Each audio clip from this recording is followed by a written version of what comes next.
আসসালামু আলাইকুম। কি অবস্থা সবার? আশা করি তোমরা সবাই ভালো আছো। তো আজকে আমরা একটি নতুন টপিক স্টার্ট করব, সেটা হচ্ছে অনুপাত ও সমানুপাত। তো অনুপাত নিয়ে তো আমরা মোটামুটি ক্লাস 6-7 থেকেই পড়তেছি। তো এই প্রথম আমরা অনুপাতের অ্যাপ্লিকেশন বীজগণিতে দেখতে পারবো। এতদিন তো আমরা পাটিগণিতে অনুপাতের অ্যাপ্লিকেশন দেখছি, তাই না?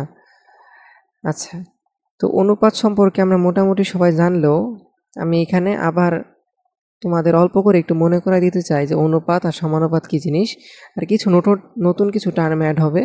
সো চলো আমরা শুরু করি। তো প্রথমে আসো, অনুপাত কী জিনিস।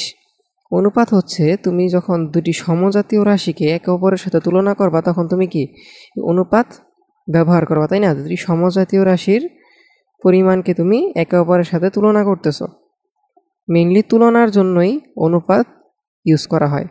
যেমন সাপোজ তুমি ডাল রান্না করবা, তো ডাল রান্না করার সময় তুমি 1 কেজি ডাল নিলা আর 2 কেজি পানি নিলা। তো উপরে হচ্ছে আমরা ডালের পরিমাণকে দিলাম, নিচে হচ্ছে পানির পরিমাণকে দিলাম। আচ্ছা, ডাল রান্না করতে কতটুকু ডাল লাগে বা পানি লাগে এটা কিন্তু আমি জানি না, জাস্ট একটা ধরে নিলাম আর কি। তো দেখো, এইখানে ডালের যে একক আর পানির যে একক দুটো কিন্তু সেম। সো সমজাতীয় রাশি বলতে এটাই বোঝানো হচ্ছে যে উপরের আর নিচের একক সেম থাকবে, ঠিক আছে? তো তোমাদের বইয়ে সমজাতীয় রাশির কথা বলা থাকলেও কিছু কিছু বই বা কিছু কিছু জার্নালে সমজাতীয় রাশির কথা বলা থাকে না। ওরা বলে যে হচ্ছে উপরে বা নিচে একক ভিন্ন হইলেও কোনো সমস্যা নাই। যেমন একজন লোক সাপোজ দুইটি বই 3 দিনে পড়তে পারে। সো উপরে দেখো একক হচ্ছে টি, নিচে হচ্ছে দিন, উপরে আর নিচের একক কিন্তু সেম না। সো অনেক ক্ষেত্রে অনেক জার্নালে বা অনেক বইয়ে সমজাতীয় রাশির কথা বলা থাকে না, বলে যে যে কোনো একক বা যে কোনো রাশি হইলেই হবে। কিন্তু আমাদের বইয়ে যেহেতু সমজাতীয় রাশির কথা বলা আছে, সো নিচের পার্টটা আপনার ইগনোর করি আপাতত। হ্যাঁ, সো রেশিও বা অনুপাতকে দেখো এইভাবে প্রকাশ করা হয়, তাই না? 2:3, 2:3। সো এই 2:3-তে এই 2কে কী বলা হয়? পূর্ব রাশি, আর 3কে বলা হয় উত্তর রাশি, তাই না? আর এদেরকে অনুপাতকে কি ভগ্নাংশে প্রকাশ করা যায়, তাই না? সো 2:3-কে যদি আমি ভগ্নাংশে প্রকাশ করি তাহলে পূর্ব রাশি আসবে উপরে, উত্তর রাশি আসবে কি নিচে। এখন কথা হচ্ছে যে অনুপাতকে যদি আমি ভগ্নাংশে প্রকাশ করি তাহলে ভগ্নাংশ আর অনুপাতের মধ্যে কি কোনো পার্থক্য আছে? হ্যাঁ, অবশ্যই আছে। একটা অনুপাতকে যখন তুমি ভগ্নাংশে প্রকাশ করছো তখন সেই ভগ্নাংশ দ্বারা যেটা বোঝাচ্ছে নর্মাল একটা ভগ্নাংশ দ্বারা তা বোঝাচ্ছে না। কীরকম? সো তাহলে কি ভগ্নাংশ আর অনুপাত কি একই? না, তাদের অর্থ এবং ব্যবহার আলাদা। তাদের অর্থ আর ব্যবহার কীভাবে আলাদা? দেখো, অনুপাতকে যদি তুমি ভগ্নাংশ আকারে প্রকাশ করো তাহলে অনুপাতের এই ভগ্নাংশ আর অন্যান্য ভগ্নাংশের মধ্যে অর্থ এবং ব্যবহারের পার্থক্য রয়েছে। মানে অনুপাতকে তুমি ভগ্নাংশ আকারে প্রকাশ করছো, ধরো সাপোজ 2:3-কে তুমি ভগ্নাংশ আকারে প্রকাশ করছো, কি হয় 2/3। আর ধরো আরেকটা ভগ্নাংশ, সেটা হচ্ছে 5/6। দেখো এইটাকে আমি, এই 2:3 হচ্ছে কি অনুপাত থেকে আসছে। এই 2/3 আর এই 5/6 এই দুইটার অর্থের মধ্যে ডিফারেন্স আছে। কীরকম? চলো আমরা দেখি সামনের দিকে। দেখো, শুরুতে আসো অনুপাত। অনুপাত কি দুইটি সংখ্যা আর পরিমাণের মধ্যে তুলনা বোঝায়। অনুপাত কি দুইটি সংখ্যা আর পরিমাণের মধ্যে তুলনা বোঝায়। এই অনুপাতকে যদি তুমি ভগ্নাংশে প্রকাশ করো, ওই ভগ্নাংশটাও ঠিক সেম ব্যাপারটাই প্রকাশ করবে, যে দুটি সংখ্যা বা পরিমাণের মধ্যে তুলনা প্রকাশ করবে। ওই অনুপাতকে যদি তুমি ভগ্নাংশে রূপান্তর করো, ওই ভগ্নাংশটাও কি দুটি সংখ্যা অথবা অনুপাতের মধ্যে দুটি সংখ্যা বা পরিমাণের মধ্যে কি তুলনা প্রকাশ করবে। কিন্তু একটা নর্মাল ভগ্নাংশ, যেটা কোনো অনুপাত না, সেটা কি একটি সংখ্যার কত অংশ নেওয়া হয়েছে সেটা বোঝায়। এটা তো আমরা মোটামুটি সবাই জানি। ভগ্নাংশ হচ্ছে কি একটা সংখ্যার কত অংশ নেওয়া হয়েছে সেটা বোঝায়। কীরকম? চলো দেখি। যে অনুপাতের ক্ষেত্রে ধরো সাপোজ 2:3।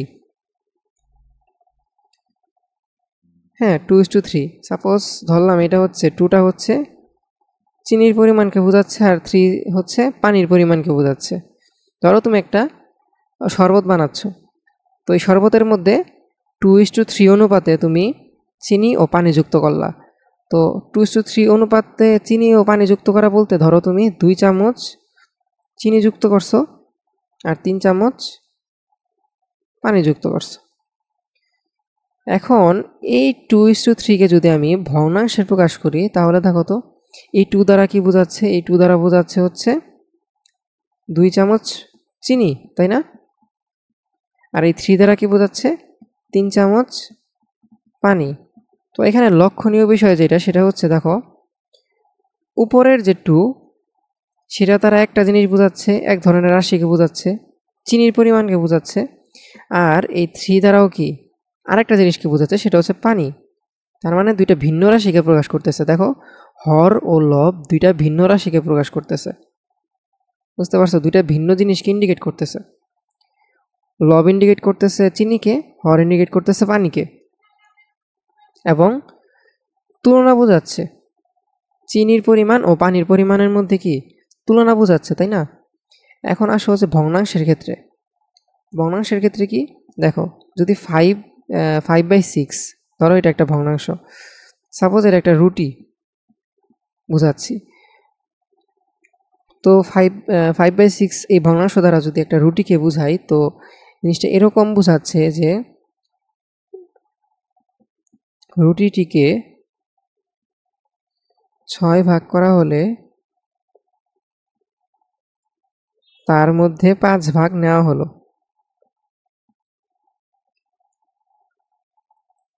মানে একটা রুটিকে যদি আমরা 6 ভাগ করি তার মধ্যে 5 ভাগকে আমরা নিছি, কিছুটা এরকম। বা তুমি একটা পিজা নিছো, ওই পিজাকে 6 ভাগ করছো, 6 ভাগের মধ্যে তুমি 5 ভাগ নিছো, বা তুমি 5 ভাগ খাইছো, তাহলে তুমি কতটুকু খাইছো?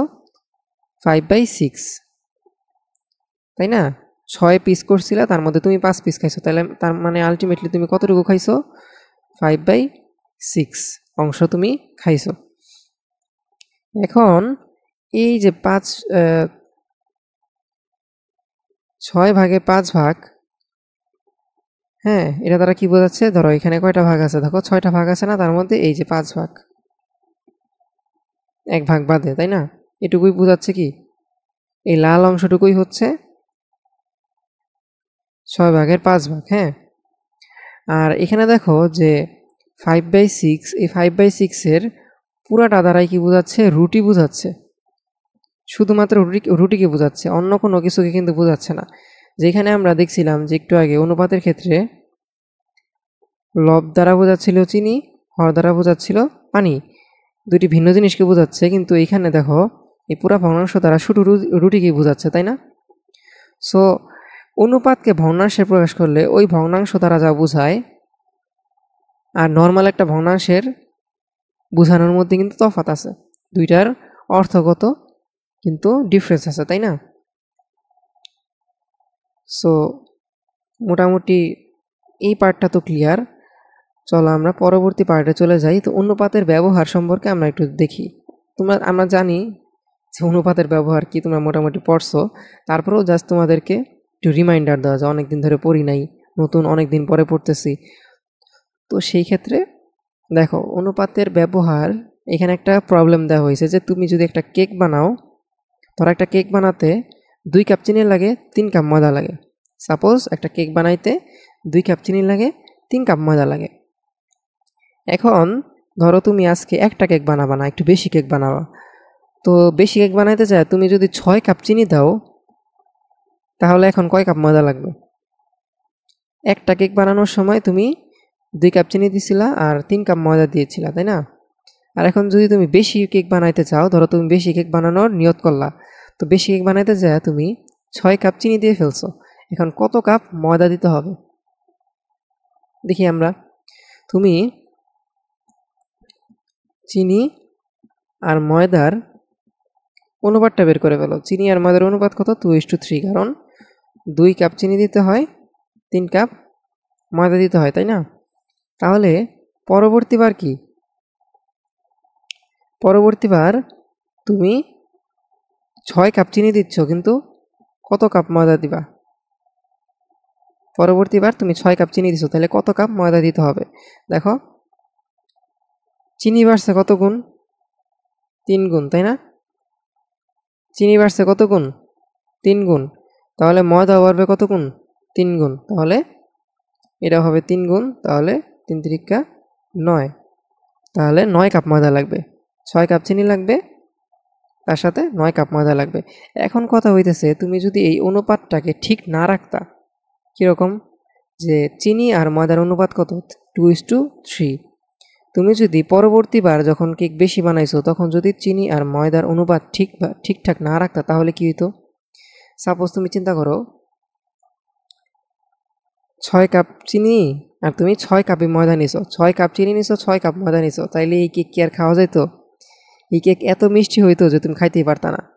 অল্প ময়দায় বেশি চিনি, তাই না? তুমি এই কেক খাইতেই পারতা না। আবার সাপোজ তুমি 6 কাপ চিনি দিছো, ময়দা দিছো সাপোজ তুমি ধরো 15 কাপ, তো দেখতে তোমার চিনি হয় নাই, পানসে পানসে লাগতেছে। সো তুমি যদি অনুপাত ঠিকঠাক না রাখো তাহলে এই সমস্যাটাই হবে। বুঝতে পারছো? কি হবে? হয় অতিরিক্ত মিষ্টি হবে, অথবা কি হবে? পানসে হবে, তাই না? এখন আসো যে আরেকটা উদাহরণে, ধরো সাপোজ একটা ইঞ্জিনিয়ার বাসা বাড়ি তৈরি করে, এরকম ইঞ্জিনিয়ার আছে না, সিভিল ইঞ্জিনিয়াররা। ধরো একজন সিভিল ইঞ্জিনিয়ার বলে দিয়ে গেল যে তোমরা 1:2 অনুপাতে বালি ও সিমেন্ট মিশাবা। রাজমিস্ত্রিদের বলে দিয়ে গেল যে তোমরা 1:2 অনুপাতে বালি এবং সিমেন্ট মিশাবা। ঠিক আছে? তো রাজমিস্ত্রি তো মনে করো একটু মাতবর, ও ইঞ্জিনিয়ারের কথা না শুনে ভাবলো যে না ভাই, আমি সেরা, আমার কোনো ইঞ্জিনিয়ার লাগে না, যতটুকু মন চায় ততটুকু বালি মিশাবো, যতটুকু মন চায় ততটুকু সিমেন্ট মিশাবো। ও করলো কি, ধরো 1:5 অনুপাতে বালি এবং সিমেন্ট মিশাইলো। দেখা গেল কি যে 1 বছর পরে বাসা ধইসা পড়ে গেছে। বুঝছো তো? তুমি যদি বালি আর সিমেন্টের অনুপাত ঠিকঠাক না রাখো, যে ইঞ্জিনিয়ার বলে দিয়ে গেছে, উল্টাপাল্টা অনুপাতে যদি তুমি মিশাও, তাহলে কি হবে? বাড়ি কিন্তু 1 বছরের মধ্যে ধসে পড়বে। ঠিক আছে? আচ্ছা, তো এখন আসো সমানুপাতে। তো সমানুপাত কি জিনিস? তুমি যদি দুইটা সমতুল ভগ্নাংশ না, আমরা কিন্তু সমতুল ভগ্নাংশ সম্পর্কে ক্লাস 5-6-এ পড়ে আসছি, যে তুমি যদি দুইটা সমতুল ভগ্নাংশ নেওয়া তাদের মাঝখানে কি একটা ইকুয়াল চিহ্ন বসায় দাও, তাহলেই কি হয়ে গেল? একটা সমানুপাত তৈরি হয়ে গেল। কি বললাম? তুমি যদি দুইটা সমতুল ভগ্নাংশ নাও বা দুইটা সমতুল অনুপাত নাও, সমতুল অনুপাত কি? সমতুল ভগ্নাংশকে যদি তুমি অনুপাতে প্রকাশ করো তাহলে কি হয়ে যাবে? সমতুল অনুপাত হয়ে যাবে।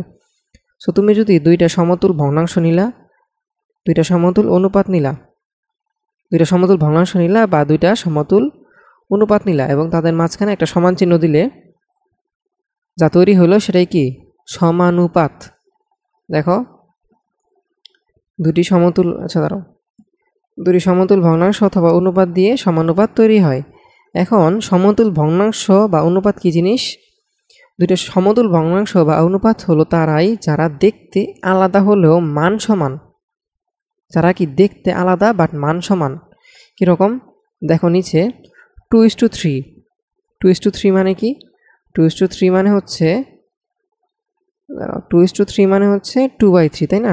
বা 6:9 হচ্ছে 6/9। তো দেখো এই যে 2/3 আর 6/9 এদেরকে দেখতে কিন্তু আলাদা, বাট তাদের মান কিন্তু আলটিমেটলি সেম। তাদের মান কিন্তু আলটিমেটলি সেম। তুমি যদি 2/3-কে ক্যালকুলেটরে দাও, তুমি যদি 2/3-কে ক্যালকুলেটরে দাও তাহলে দেখবা আসবে হচ্ছে 0.67। কত আসবে? 0.67। আর তুমি যদি 6/9, 6-কে 9 দ্বারা ভাগ করো তাহলে দেখবা কত আসে? 0.67। দেখছো? তারা কিন্তু দেখতে আলাদা, ভগ্নাংশ দুইটা কিন্তু দেখতে আলাদা, কিন্তু মান কিন্তু সেম। তুমি দেখো 6/9-কে যদি তুমি ফার্দার কাটাকাটি করো তাহলে কত হয়? 3 দুগুণা 6, 3 তিরিকা 9। দেখছো আলটিমেটলি কি আসে? 2/3। সো সমতুল ভগ্নাংশ তারাই যারা দেখতে আলাদা হলো যাদের মান সেম। অনুপাতের ক্ষেত্রেও সেম, সমতুল ভগ্নাংশ অথবা অনুপাত। আশা করি তোমরা বুঝতে পারছো।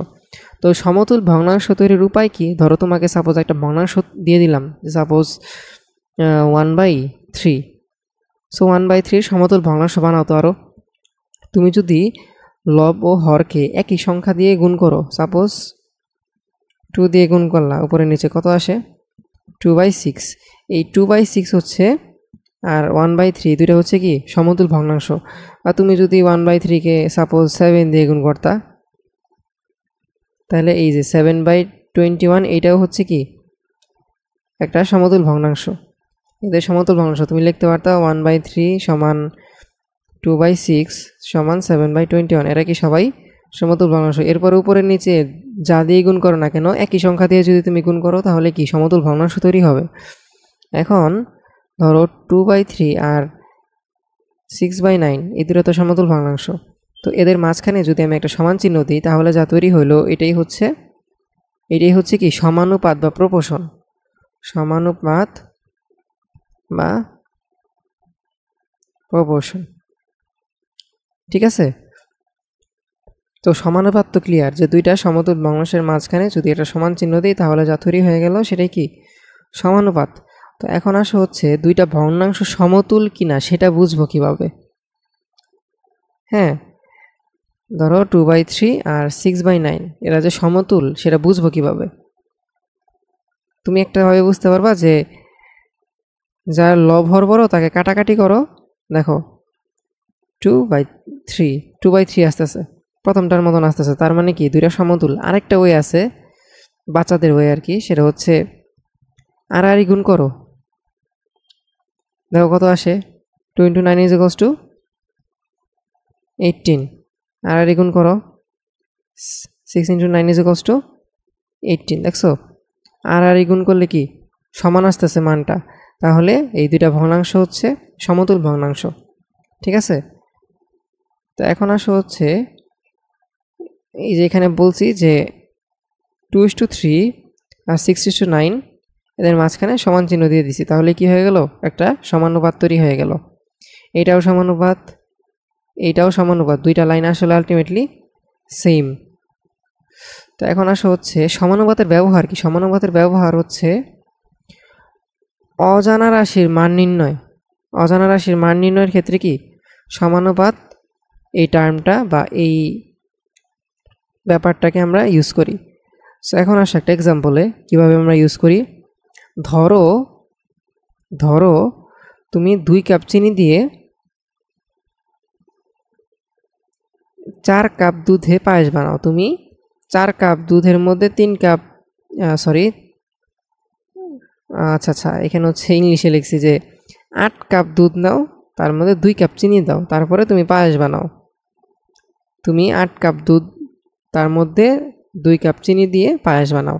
এখন তুমি যদি 6 কাপ দুধ নাও, ফার্স্টে কি 2 কাপ নিছিলা চিনি, 8 কাপ নিছিলা দুধ। এবার যদি তুমি 6 কাপ দুধ নাও তাহলে তোমার কয় কাপ চিনি দিতে হবে। দেখো তো, তুমি একটা সমানুপাত গঠন করো। শুরুতে কি করবা, এরকম কোয়েশ্চেন সলভ করার আগে তুমি একটা সমানুপাত গঠন করো। ফার্স্টে তুমি একটা সমানুপাত গঠন করো। সমানুপাত গঠনের আগে সমান চিহ্ন দিলা, দুই পাশে ভগ্নাংশের চিহ্ন দিলা। এখন দেখো উপরে সাপোজ দিলাম, নিচে সাপোজ দিলাম দুধ। তুমি উপরেও দুধ দিতে পারো, সাপোজ দুধ উপরেই দিলাম। সাপোজ ধরো 8 কাপ দুধ 2 কাপ চিনি, তাই না। প্রথমবারে 8 কাপ দুধ 2 কাপ চিনি, উপরে কি বসাইলাম, দুধ বসাইলাম, নিচে কি বসাইলাম, চিনি বসাইলাম। আর এই বাসাও তাহলে উপরে দুধ বসাইতে হবে, নিচে চিনি বসাইতে হবে। তাহলে পরবর্তীবার আমি 6 কাপ দুধ দিছি, কিন্তু চিনি কত কাপ দিতে হবে এবার, তাই না। সো ধরলাম চিনি দিতে হবে x কাপ। তো এখন সলভ করো, ইকুয়েশন সমাধান করো, কাটো, 4 × 2 = 8, তো 4x = 6, তাহলে x কত 6/4, 3/2 কাপ চিনি দিতে হবে। বুঝতে পারছো। এভাবে আমরা সমানুপাত গঠনের মাধ্যমে সহজেই অনুপাতের অঙ্কগুলা করে ফেলতে পারি। একটু আগে আমরা একটা ম্যাথ পড়ছিলাম না, চলো এই ম্যাথটা আমরা সমানুপাত দিয়ে সলভ করি। যে এই যে ম্যাথটা পড়ছিলাম যে কেক বানানোর ক্ষেত্রে। সো আবার আমরা সমানুপাত গঠন করি, চলো। আচ্ছা এটা একটু সাইডে নেই।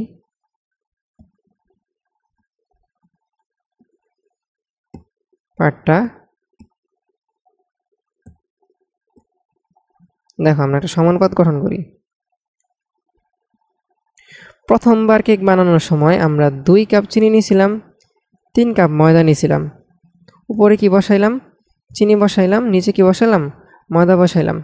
পরবর্তীবার আমরা কেক বানানোর সময় কি 6 কাপ চিনি নিয়েছি, তাহলে ময়দা লাগবে কত কাপ? ধরলাম ময়দা লাগবে x কাপ। তুমি যদি এক সাইডে বসাইলে উপরে চিনি, আরেক সাইডে বসাইলে উপরে ময়দা, তাহলে কিন্তু হবে না। 2 সাইডে হরে এবং লবে একই ধরনের বা একই জাতীয় রাশি থাকতে হবে কিন্তু, হ্যাঁ। সো এখন জাস্ট x এর মান সলভ করলেই কিন্তু আমরা ময়দার পরিমাণটা পেয়ে যাব, তাই না? সো x এর ভ্যালু সলভ করি, চলো। 2x = আর গুণ করো, 3 6 18, তাহলে x = কত? 18/2 = 9। দেখছো কীভাবে সমানুপাত দ্বারা আমরা খুব ইজিলি ম্যাথটা সলভ করে ফেলছি। তো সমানুপাতের প্রয়োগটা এইরকমই, বুঝতে পারছো? এখন আসো আমরা বীজগণিতে অনুপাত সমানুপাতের ব্যবহার সম্পর্কে একটু পড়ি। যে বীজগণিতে আর কি, বীজগণিতে হচ্ছে ওই সেম এরকম থাকবে যে a:b, বা দেখো এটা হচ্ছে অনুপাত, বীজগণিতে একটা অনুপাত a:b, এটাকে আমরা a/b আকারেও লিখতে পারবো। আবার বীজগণিতে একটা সমানুপাত আমরা দেখাইছি এখানে যে a:b = c:d, তার মানে কি a/b = c/d, একদম সিম্পল। এখন a/b বা c:d এদের দ্বারা কি বোঝাচ্ছি আমরা? কোনো চলককে বোঝাচ্ছি নাকি কোনো ধ্রুবককে বোঝাচ্ছি? আচ্ছা, বীজগণিতে অনুপাত সমানুপাত যে কোনো ক্ষেত্রে ইউজ হইতে পারে। তুমি 2টা চলককেও ইউজ করতে পারো, 2টা চলকের মধ্যেও তুলনা করতে পারো, আবার 2টা ধ্রুবকের মধ্যেও তুলনা করতে পারো। বুঝতে পারছো? 2 ক্ষেত্রেই বীজগণিতে অনুপাত সমানুপাত ইউজ হইতে পারে, চলকের ক্ষেত্রেও হইতে পারে, ধ্রুবকের ক্ষেত্রেও হইতে পারে, হ্যাঁ। সো এখন আসো হচ্ছে একটা নতুন টার্ম, সেটা হচ্ছে ক্রমিক সমানুপাতি। ক্রমিক সমানুপাতি এই টার্মটা সম্পর্কে কিন্তু আমরা আগে হয়তো বা পড়ি নাই। সো ক্রমিক সমানুপাতিটা কি জিনিস? যদি 3টা রাশির মধ্যে এমন সম্পর্ক হয় যে 3টা রাশি থাকতে হবে, সাপোজ 3টা রাশি a b c, সাপোজ 3টা রাশি কি a b c, তাদের মধ্যে এরকম সম্পর্ক যে a:b = b:c। যদি এরকম সম্পর্ক হয় 3টা রাশির মধ্যে যে a:b = b:c, যদি এরকম সম্পর্ক হয় যে b:a = c:b, এরকম সম্পর্ক হলে কিন্তু হবে না, উল্টাপাল্টা হলে হবে না। যে a:b = b:c এরকম যদি সম্পর্ক হয়, তাহলে কি তারা এই a b c হচ্ছে ক্রমিক সমানুপাতি। কীরকম দেখো, a:b = b:c, এটাকে কি লেখা যায়? a/b = b/c। দেখো তো এই বিটা আড়াআড়ি ভাবে আছে, দেখছো? এই বিটা কি আড়াআড়ি ভাবে আছে। তো এইখানে abc হচ্ছে ক্রমিক সমানুপাতি, যেখানে b কে বলা হয় মধ্য সমানুপাতি আর c কে বলা হয় তৃতীয় সমানুপাতি। সো মধ্য সমানুপাতিটা কিন্তু আড়াআড়ি ভাবে থাকবে। মধ্য সমানুপাতিটা কি দেখো, মধ্য সমানুপাতিটা হচ্ছে আড়াআড়ি ভাবে লেফট হ্যান্ড সাইডেও থাকবে, রাইট হ্যান্ড সাইডেও থাকবে। বুঝতে পারছো? a b c 3টা যদি ক্রমিক সমানুপাতি হয়, তাহলে a/b = b/c। দেখো যদি এরকম সম্পর্ক আমরা 3টা রাশির মধ্যে দেখতে পাই, তাহলে ওই 3টা রাশিকে আমরা কি বলতে পারি? ক্রমিক সমানুপাতি। বুঝতে পারছো? এখন আসো যে ক্রমিক সমানুপাতি 3টি রাশির মধ্যে সম্পর্ক কি। দেখো abc যদি ক্রমিক সমানুপাতি হয়, তাহলে a:b = b:c। তো তুমি ভগ্নাংশ আকারে প্রকাশ করছো, প্রকাশ করার পরে দেখো আমরা যদি আড়াআড়ি গুণ করি, তাহলে কি হয়? আড়াআড়ি গুণ করলে কি হয়? b² = ac। এই b² = ac-টাই হচ্ছে ক্রমিক সমানুপাতি হওয়ার শর্ত। তুমি ধরো 3টা রাশি দেখছো, তোমাকে আমি 3টা রাশি দিলাম 2 4 8। এখন এই 3টা রাশি দিয়া তোমাকে আমি বললাম যে এই 3টা রাশি ক্রমিক সমানুপাতি কিনা যাচাই করে দাও, বা এই 3টা রাশি কি ক্রমিক সমানুপাতি কিনা বলো। এখন তুমি কিভাবে বুঝবা যে এই 3টা রাশি ক্রমিক সমানুপাতি? এটা বুঝতে হইলে তোমাকে ক্রমিক সমানুপাতি হওয়ার যে শর্তটা, সেই শর্তটা এই তিনটা রাশির মধ্যে অ্যাপ্লাই করে দেখতে হবে। যদি এই তিনটা রাশির সাথে সেই শর্তটা সত্য হয় তাহলে কি এই তিনটা রাশি ক্রমিক সমানুপাতি, আর যদি সত্য না হয় তাহলে এই তিনটা রাশি ক্রমিক সমানুপাতি না। তো এই সম্পর্কে সামনে কিছু উদাহরণ আছে, তো চলো আমরা সেই উদাহরণগুলো দেখে ফেলি। তো এখানে আমি বলছি যে তিনটি সংখ্যা দেয়া থাকলে তারা ক্রমিক সমানুপাতি কি না তা বুঝবো কীভাবে। দেখো, আমরা হচ্ছে ক্রমিক সমানুপাতির শর্তটা অ্যাপ্লাই করব যে V square is equal to AC. এখন কথা হচ্ছে যে তিনটা রাশি ধরো দেওয়া আছে, এই তিনটা রাশির কাকে এ ধরবো, কাকে বি ধরবো, কাকে সি ধরবো। সবচেয়ে ছোট যেই সংখ্যাটা না তাকে ধরবো এ, সবচেয়ে বড়টাকে ধরবো সি, আর মাঝেরটাকে ধরবো বি। ক্লিয়ার? আশা করি তোমরা এই পর্যন্ত বুঝতে পারছো। এখন চলো আমরা কিছু উদাহরণ দেখে ফেলি। হ্যাঁ, তো আসো হচ্ছে প্রথম উদাহরণে যে কোন তিনটি রাশি ক্রমিক সমানুপাতি, কোন তিনটি রাশি ক্রমিক সমানুপাতি। তো চলো প্রথম ম্যাথটা করি। বলো তো এখানে কাকে আমরা এ ধরবো? অবভিয়াসলি সবচেয়ে ছোট সংখ্যাকে এ ধরবো, এ হচ্ছে 3, সবচেয়ে ছোট সংখ্যা 3। কাকে সি ধরবো? সবচেয়ে বড়টাকে সি ধরবো এবং মাঝেরটাকে কি ধরবো? বি ধরবো। এখন তুমি দেখো যে B square is equal to AC, এই শর্তটা কি প্রথম উদাহরণে খাটতেছি কিনা। বি স্কোয়ার সমান কি 4 স্কোয়ার, এসি সমান কি 3 ইন্টু 8। তো বি স্কোয়ার দেখো তো কত আসে 16, আর এসি সমান কত আসে 24। তো 16 আর 24 কি সমান? যেহেতু সমান না সেক্ষেত্রে কি এরা তাহলে এই 3, 4, 8 কি ক্রমিক সমানুপাতি নয়, তাই না? যেহেতু তারা শর্ত মানে নাই তাহলে কি ক্রমিক সমানুপাতি নয়। পরবর্তী ম্যাথে আসো তো। এ সমান 2, সি সমান 18, বি সমান কত 6, তাই না? সো চলো আমরা শর্তটা অ্যাপ্লাই করি যে বি স্কোয়ার আর এসি বের করি। চলো, বি স্কোয়ার কত হয় 6 স্কোয়ার সমান 36, আর এসি সমান কত হয় 2 ইন্টু 18 সমান 36। দেখছো এখন কিন্তু বি স্কোয়ার আর এসি সমান হয়েছে, তার মানে এই 2, 6, 18 এই তিনটা হচ্ছে ক্রমিক সমানুপাতি। ঠিক আছে,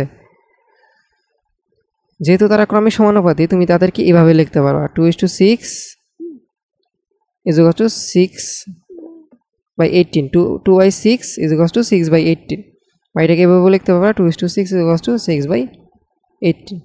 বুঝতে পারছো? এখন আসো পরবর্তী উদাহরণে। দেখো আমি এটা একেবারে করে দিই। দেখো এই তুমি কি করবা, দেখো মাঝেরটার স্কোয়ার করবা আর বাকি কিনারে দুইটাকে গুণ করে ফেলবা। 6 বারং 4 বারং 48, 7 7 49। দেখছো একের জন্য দুইটা সমান হয় নাই, তার মানে কি তারা এই 4, 7, 12 কি ক্রমিক সমানুপাতি নয়। এখন আসো পরবর্তী ম্যাথে, সেটা হচ্ছে 2x 8, এই তিনটা ক্রমিক সমানুপাতি হলে x is equal two what.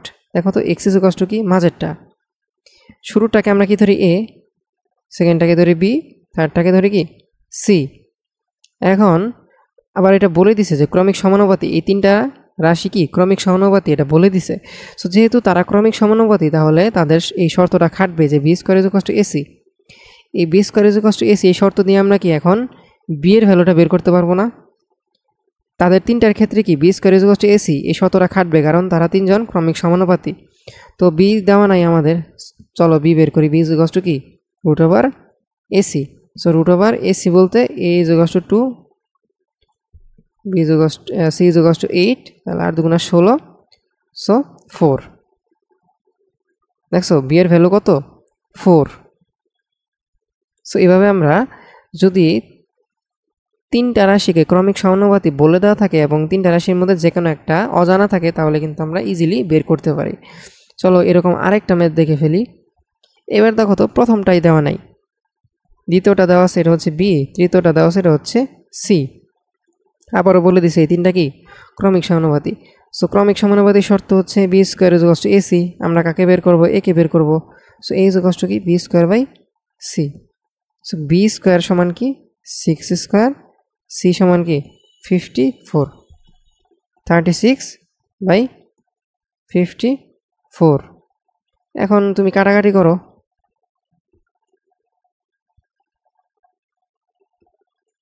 3 দিয়ে কাটো, আবারও 3 দিয়ে কাটো, কত হইল? 2/3।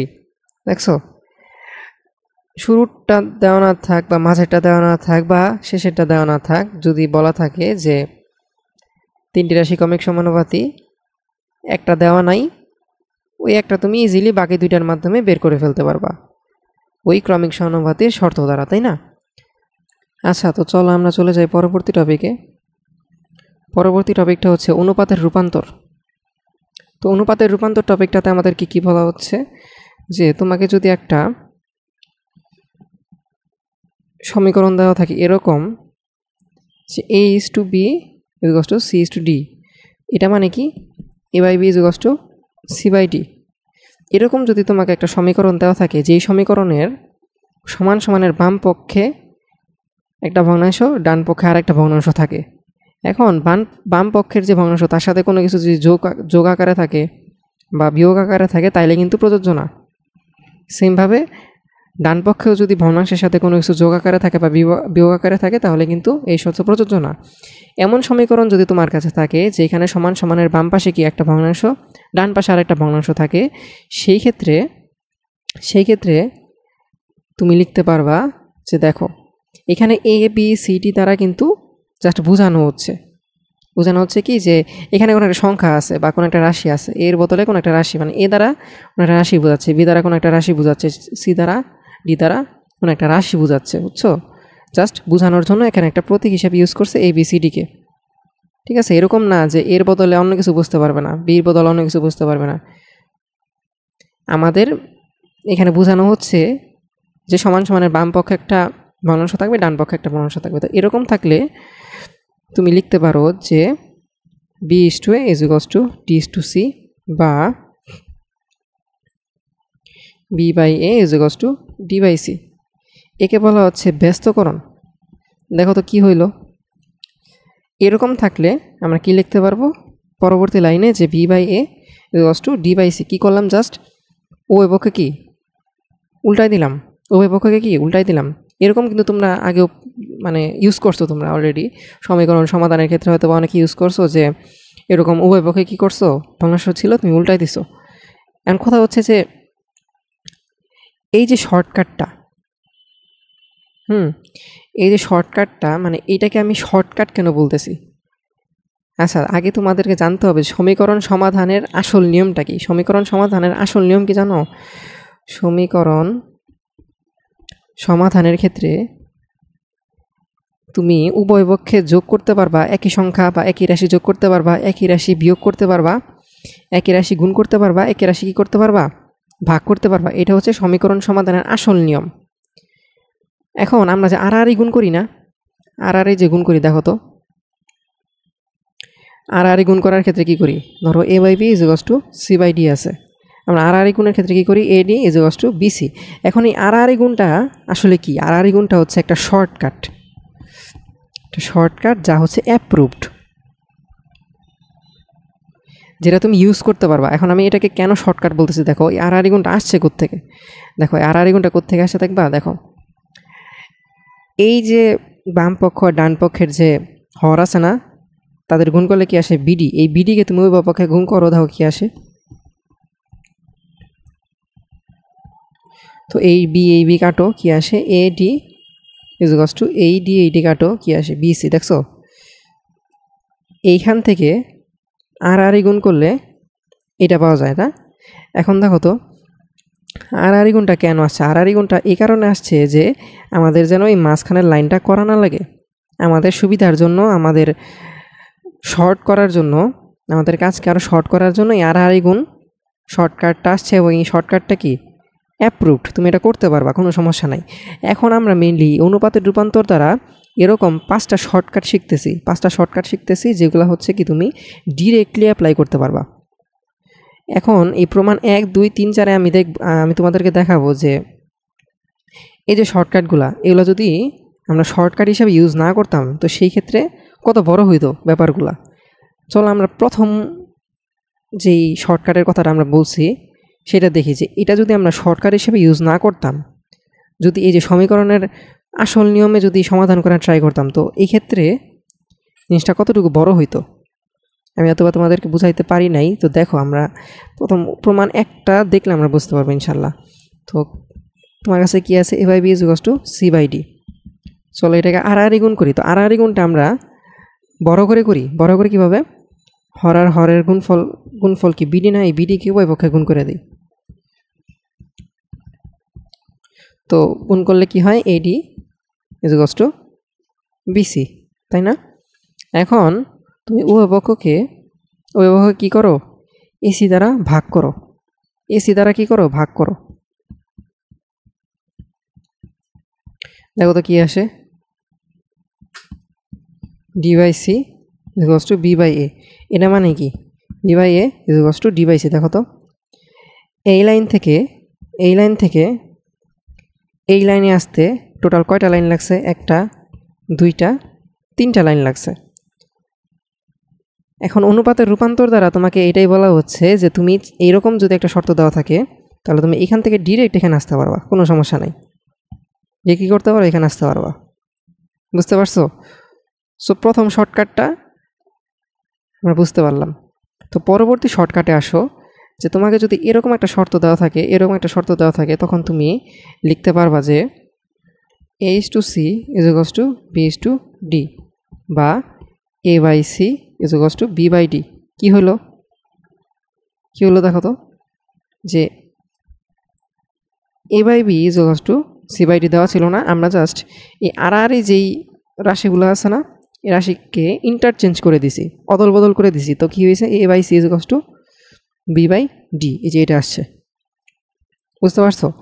এই প্রসেসকে বলা হচ্ছে একান্তরকরণ। প্রসেসকে কি বলা হচ্ছে? একান্তরকরণ। তুমি একান্তরকরণ ডিরেক্ট করতে পারবা। সো দেখি, একান্তরকরণ যদি আমাদের নর্মাল ওয়েতে করতে হইতো, তো সেই ক্ষেত্রে কতটুকু বড় হইতো সেটা আমরা চলো দেখি। যে একান্তরকরণের যে প্রসেসটা, এটা যদি আমরা বড় করে করতে যেতাম, মানে নর্মাল ওয়েতে সমীকরণের সমাধানের আসল নিয়মে করতে যেতাম, তো সেই ক্ষেত্রে কতটুকু বড় হইতো আমরা দেখে ফেলি। So a/b = c/d। এখন সেম আড়াআড়ি গুণ করো। আড়াআড়ি গুণ করতে গেলে কি? a/b * bd, c/d * bd। তো কি আসে? AD = BC। তা এখন আসো, উভয় পক্ষকে তুমি CD দ্বারা ভাগ করো। উভয় পক্ষকে কি তুমি CD দ্বারা ভাগ করো। দেখো তো কি আসে? DD কাটা, CC কাটা। তো কি আসে? a/c = b/d। দেখছো, তুমি যদি এই লাইন থেকে এই লাইনে আসতে চাইতা, কতগুলো এক্সট্রা লাইন করতে হতো? 3টা এক্সট্রা লাইন করতে হতো। এখন তোমার কিন্তু কি কোনো এক্সট্রা লাইন করতে হবে না, তুমি ডিরেক্টলি এখান থেকে এইখানে আসতে পারবা। এই অ্যাপ্রুভাল তোমাকে দেওয়া হয়েছে। এই অ্যাপ্রুভাল কি, বা এই অনুমতি তোমাকে দেওয়া হয়েছে। তো তৃতীয় পয়েন্টে আমরা আসি, তৃতীয় শর্টকাটে আমরা আসি, যে a/b = c/d এই ফর্ম্যাট যদি তোমার কাছে থাকে, তাহলে তুমি এভাবে লিখতে পারবা যে a + b/b = c+d/d। এই প্রক্রিয়াটাকে বলা হচ্ছে যোজন। এই প্রক্রিয়াটা কি বলা হচ্ছে? যোজন। আচ্ছা, যোজন কি জিনিস, বা এই শর্টকাটটা আমরা কিভাবে অ্যাপ্লাই করব সেটা আমরা দেখি। শর্টকাটটা কিভাবে অ্যাপ্লাই করব সেইটা আমরা চলো দেখে ফেলি।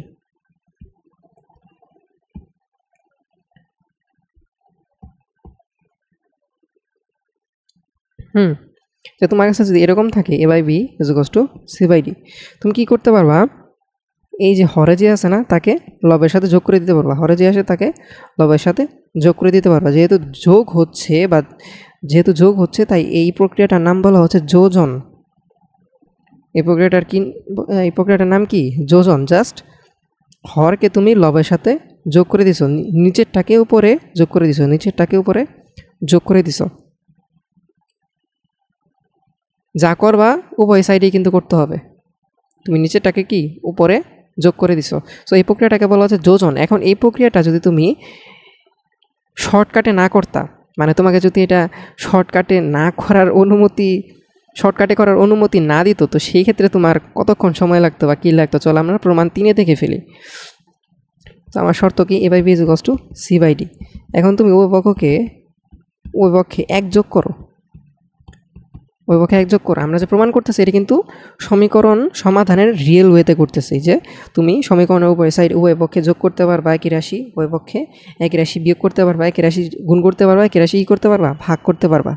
তো ওই নিয়মে আমরা প্রমাণ করতেছি। তো দেখি প্রমাণ করতে কতটুকু সময় বা কতগুলা লাইন আমাদের লাগতেছে। তো এখন আসো তাহলে তো কী হয় যোগ করলে। তো কয়টা লাইন এক্সট্রা লাগছে? আমাদের একটা লাইন এক্সট্রা লাগছে না? এই লাইন থেকে এই লাইনে আসতে একটা লাইন এক্সট্রা লাগছে। এই একটা লাইন আমাদেরকে অনার করতে হবে না, আমরা ডিরেক্ট কী করতে পারবো? যোজন করে দিতে পারবো, কেউ আমাদের কাটতে পারবে না। ঠিক আছে, এই অ্যাপ্রুভাল তোমাকে দেওয়া হয়েছে। এখন আসো 4 নম্বর শর্টকাটে যে শর্টকাট করার অনুমতি তোমাকে দেওয়া হয়েছে সেটা হচ্ছে a minus B by B is equals to C minus D by D. দেখো তো এবার কী হয়েছে, সেম জাস্ট নিচেরটাকে তুমি উপরে কী করছো? বিয়োগ করে দিছো, এরকম ছিল না? এখন জাস্ট কী করছো তুমি? এ দেখো এটা বিয়োগ করে দিছো, এটা বিয়োগ করে দিছো উপরে। A minus B by B is equals to C minus D by D. অনেকে হয়তো বা গেস করতে পারছো যে এইটার প্রমাণটা আমরা কীভাবে করব। তো অনেকে গেস করতে পারছো। আগের বার কী হয়েছে, এক যোগ করছিলাম না আমরা? তো এইবার আমরা কী করব বলো তো? এক বিয়োগ করব। দেখো তো A by B is equals to C by D. এক বিয়োগ করলে কি হয়? Minus B C minus D. দেখছো? সো এইখান থেকে এইখানে আসতে হইলে মাঝখানে কয়টা লাইন লাগলো তোমার? একটা লাইন লাগলো। সো তুমি এই একটা লাইন না করেও কী করতে পারবা? ডিরেক্ট এই লাইন থেকে এই লাইনে আসতে পারবা, এই অনুমতি তোমাকে দেওয়া হয়েছে। তো সবচেয়ে ইম্পর্টেন্ট 5 নাম্বার শর্টকাট সেটা হচ্ছে তুমি এই 3 আর 4 নাম্বার পয়েন্টটাকে যদি একত্র করো, এই 4 নাম্বার পয়েন্টটার নাম হচ্ছে বা 4 নাম্বার শর্টকাটটার নাম হচ্ছে বিয়োজন। এখন তুমি যদি 3 নাম্বার শর্টকাট আর 4 নাম্বার শর্টকাটকে একত্র করো, সেই ক্ষেত্রে যে প্রসেসটার নাম হয় সেটা হচ্ছে যোজন বিয়োজন।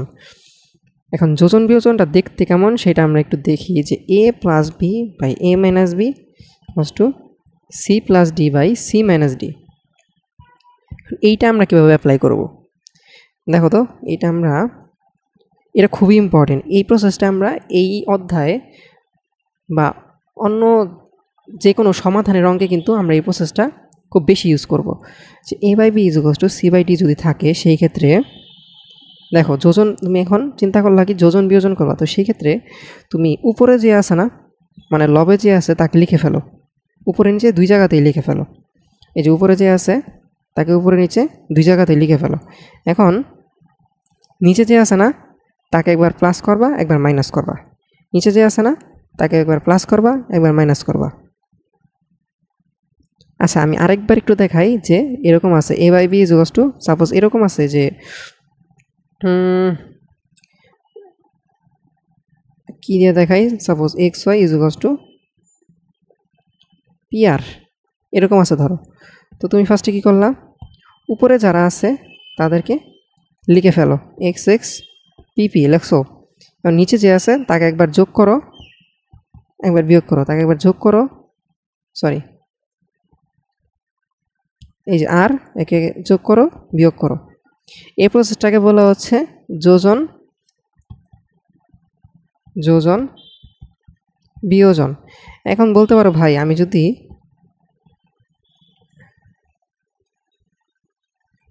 দেখো, তুমি বলতে পারো যে ভাই আমি যদি এখানে এ লিখছি খুব ভালো, সি লিখছি খুবই ভালো। তো এখানে যদি আমি ফার্স্টে বিয়োগ করতাম পরে যোগ করতাম, ফার্স্টে বিয়োগ করতাম পরে যোগ করতাম, তো সেই ক্ষেত্রে এই প্রসেসটার নাম হয়তো বিয়োজন যোজন। কি হইতো?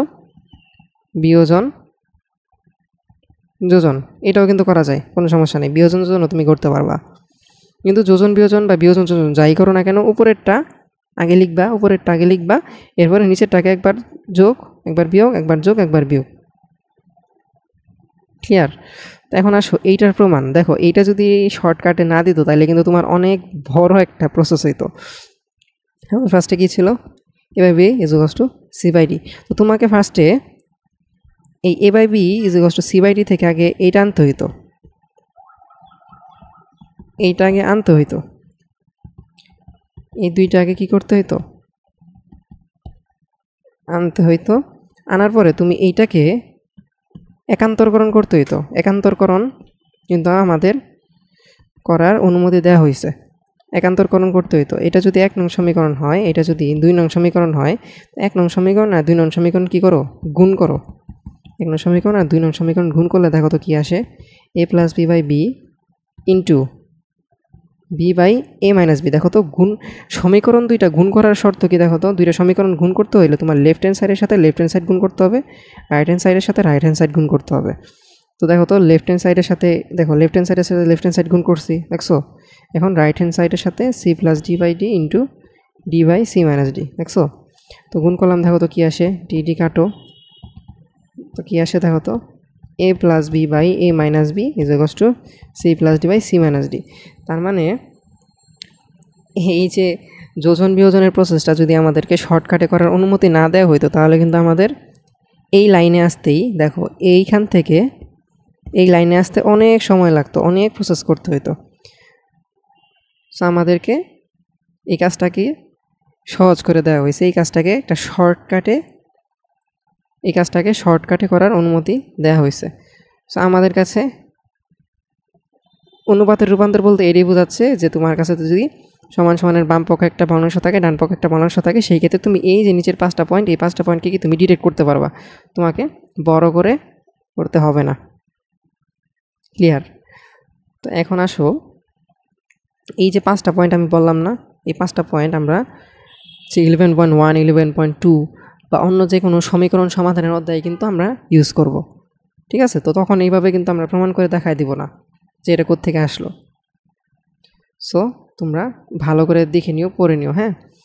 আচ্ছা, তো এখন আসো প্রপার্টি 6-এ। তো এই যে প্রপার্টিটা, এই প্রপার্টিটা হচ্ছে একটু ডিফারেন্ট। কীরকম, যে যদি এরকম হয় যে a/b, ঠিক আছে, = c/d = e/f = d/h। দেখো তো 4টা ভগ্নাংশ কিন্তু তারা পরস্পর সমান।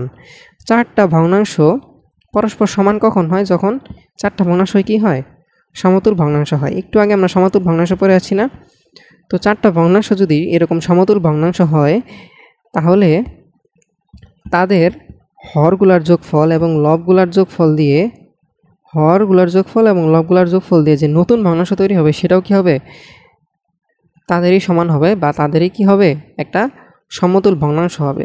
তো এইখানে বলছে কি দেখো তো, এরকম হলে প্রত্যেকটির অনুপাত সমান সমান এইটা।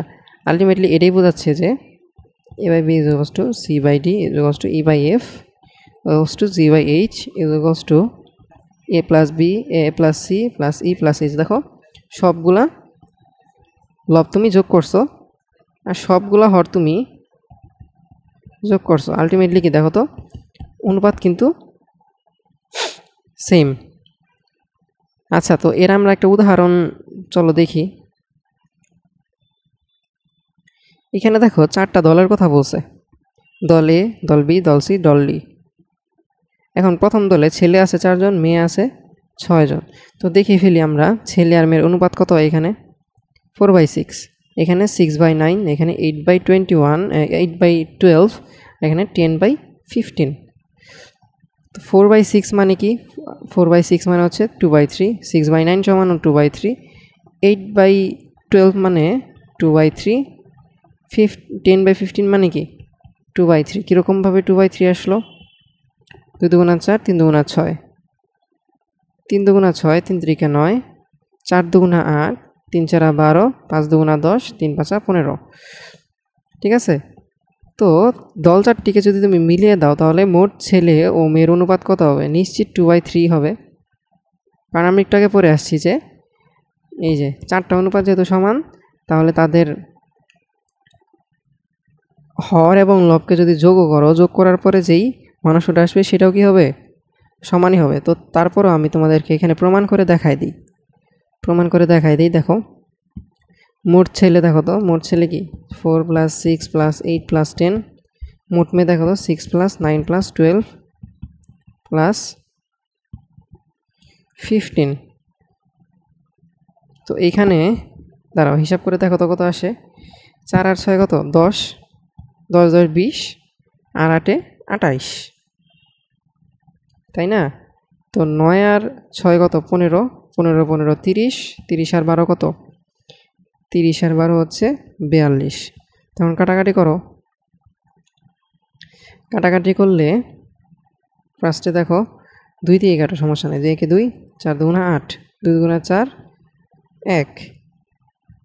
এখন কাটো হচ্ছে 7 দিয়ে, 7 দুগুণা 14, 3 7 21, দেখছো কত হয়? 2/3। দেখছো সেম হয়েছে না? তাহলে আলটিমেটলি দেখো তো 4/6 ইজ ইকুয়ালস টু কী ছিল?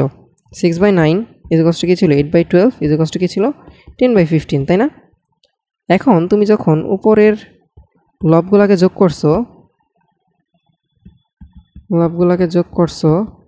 এবং হরগুলাকেও যোগ করছো, তখন যে ভগ্নাংশটা বের হয়েছে 28/42, এটাও কি এই চারটার সমান, ঠিক আছে? চারটার সমান। এইটাই হচ্ছে আমাদের এই প্রপার্টি 6। তো এখন আসো তো পরবর্তী উদাহরণে বলছে যে দেখো তো a ইজ ইকুয়ালস টু, এই যে a ইজ ইকুয়ালস টু 6, তাই না? c ইজ ইকুয়ালস টু, দাঁড়াও অন্য একটা কালার দিয়ে লিখি,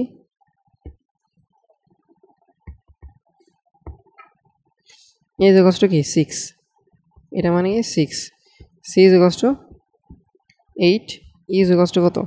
10। এখন প্রশ্ন কি যে a plus c plus e b plus d plus f। এখন দেখো তো bdf এর মান কিন্তু আমাদের দেওয়া নাই, এ উপরের গুলার মান দেওয়া আছে, এরকম দেওয়া আছে কিছুটা, আবার এদের মানটাও দেওয়া আছে 2।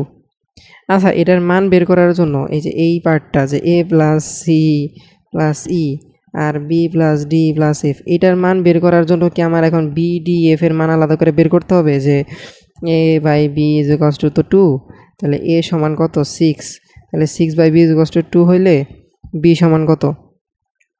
b সমান হচ্ছে 3। এমনি কি b d f এর মান বের করার কোনো দরকার আছে? আমরা কি জানি যে a by b is equals to c by d is equals to e by f। এরকম যদি হয় তাহলে তাদের হর এবং লগগুলার যোগফল দিয়ে যে ভগ্নাংশটা তৈরি হবে সেটাও কি সেম মান হবে না? তো এগুলো যদি হয় 2, তাহলে এটার মানও তো 2ই হবে, খুবই স্বাভাবিক। তুমি যদি b d f এর মান আলাদা করে বের করো, বের করার পরে যদি a plus c plus e by b plus d plus f পরে যদি ভগ্নাংশের মান বের করো, তাহলে দেখবা কি মান সেই 2 আসে। এটা আমি এই কারণে দিচ্ছি যাতে তোমরা ম্যাথটা বুঝতে পারো যে আসলে শর্টকাটটা আসলে কি, বুঝতে পারছো? সো এইখানে তোমার bdf এর মান আলাদা বের করার দরকার নাই, এই দিনটা যেহেতু মান 2, সো এটার মানও কী হবে? এই 2 হবে আমাদের প্রপার্টি 6 অনুসারে, ঠিক আছে? তো তোমাদের থিওরি ক্লাস এই পর্যন্তই ছিল। পরবর্তীতে আমরা চলে যাব হচ্ছে 11.1 কাজে, উদাহরণে, এবং পরবর্তীতে 11.1 কি অনুশীলনীতে। তো আজকে এই পর্যন্তই, ভালো থাকো সবাই, আল্লাহ হাফেজ, আসসালামু আলাইকুম।